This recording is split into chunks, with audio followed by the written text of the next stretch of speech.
May forecast ng matinding snow. Hindi naman matindi. Kumbaga overnight hanggang bukas.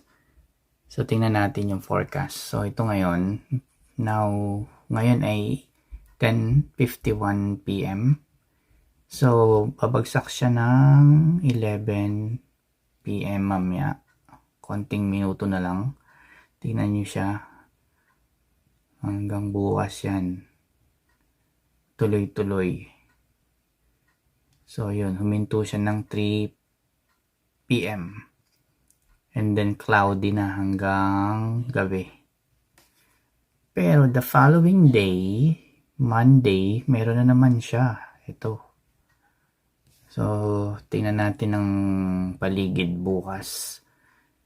So, let's see. Sabi dito kasi mga 14 centimeter.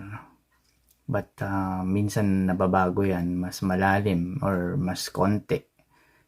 So malalaman natin bukas ng umaga. So magre-record ako ng time-lapse ng bago bumaksak hanggang kinabukasan. So tingnan natin. Enjoy!